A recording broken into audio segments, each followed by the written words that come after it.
Turmoil in the fantasy land. Tim Tebow, 49ers, Chris Johnson, and the remainder of my fantasy schedule. All got me speaking Vince Lombardi. What the hell's going on out here? The Packers look unstoppable. I don't understand how to stop them, and apparently no one else does. A moment of silence for my Steelers for last year's Super Bowl loss. And I don't know who's going to show up this week. The Rangers and the cream puff of old, or the surging, ravenous chipmunks, which is my bold prediction, number one. The chipmunks are going to make the playoffs this year. And that is ridiculous. It's crunch time, gentlemen.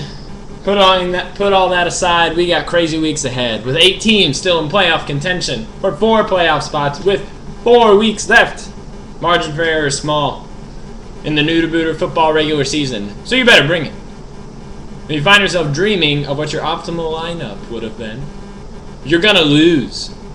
So stop it. And unfortunately, there are 2 teams in the league that are not within reach. Bumblebee Tuna, though not numerically eliminated, he has too far of a road ahead. And then there's Bane. And gentlemen, we are witnessing history. Possibly history. The worst fantasy football season that we have ever seen out of any of us. And he tries every week. This week, the fantasy scheduling gods have blessed us with an astounding football matchup in football. It will come down to an old-fashioned slugfest. The number 1 team playing the number 3, and the number 2 team playing the number 4. Now, it might have happened multiple times throughout the year, but you have to understand, there's only 4 weeks left. Fantasy implications are on the line. The league may tighten up even more. But probably not, because me and Greene have something to say about that. Back to my remaining schedule. Out of everyone's, I have the toughest. And I embrace it, don't get me wrong. Playing Rangers, Rapist, Cream Puff, Engine, and Chipmunks in the final 5 weeks, it is a brutal schedule indeed. I've already taken down 1, Texas Rangers, as my path for revenge has just begun against the teams that put me in an 0-3 slump to start the season. Also, this is a perfect time to point out that the top 2 teams in the league have the least and the 3rd least points scored against them. What the hell's going on out here? That's ridiculous. But eventually, the joke turns around on them because they are only 1 game ahead of everyone else. No one just got an excuse because he scored 3rd most points in the league behind me and Rangers. But how long will Sean McCoy continue to score TDs every week? Bold prediction number 2, Sean McCoy will not score a TD this week, and he will be denied on the goal line by a yard. That might not happen, but he won't score a TD this week, and that's my bold prediction. Now, Rapist, on the other hand, well familiar with his ways, as he likes to sneak in from behind, limp in, nail people with less than 65 points. He's got 4 victories like that. His team is way too sporadic. His performance is way too subpar.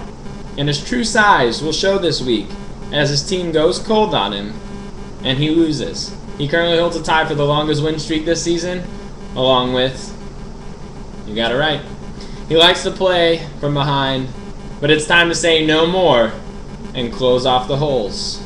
Bold prediction number 3, I'm going to get my 4th biggest blowout award this week, and here are 2 reasons why. Number 1, Adrian Peterson and Matt Forte are going to go off this week. Last time I predicted it, it happened. History is going to repeat itself. The reason I say that is because their matchups are fertile, too fertile, for producing an offspring of great proportions. And number 2, my consistency. I have yet to score less than 70 points all season. That is second to none. I stand alone. Rapist has done it 4 times, and it's not looking good so far, as Sean Greene, not a relative of mine, couldn't even get a full point. Now that is disgusting. My final note, I'll close with a lightning round of thoughts and bold predictions. John, You will not make the playoffs this year and defend your title. Your title will be given to me. Steven, you will not make the playoffs either again. Maybe next year, but probably not. Tommy, I have no idea. I really don't. You continue to be a wild card. I don't know if you're holding pocket aces or 7-2 offsuit. Maybe you're holding both. I don't know. One thing I do know is that you're still the same.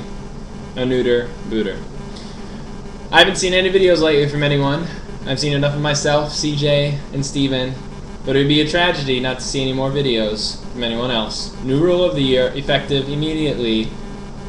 A video must be given by each of you who haven't posted one yet. You got 4 weeks to do it, so you better do it. And lastly, the final playoff position this year will either be given to the Texas Rangers or Anal Rapist. Now, it'll be interesting to see that it comes down to the wire. But my predictions are me, Injun, Chipmunks, and then Rapist or Rangers. Now, I don't know who I'm leaning towards yet. But one of them is going to make it in. Matt, I'm sorry you had to see last week a video reminder of Game 6. One may say that was uncalled for. This is just fantasy football. It's just a game. I mean, I wouldn't want you showing me a video of my team giving away 2 leads in 2 innings in the World Series with 1 strike left in Game 6, only to lose again in Game 7. But that's who I am. You can't hate me. It's what I live for. I'm Mean Green. I'm riding high to the top, so you better watch out, because I'm coming for you. Gentlemen, I'll see you in the fantasy land. Cheers.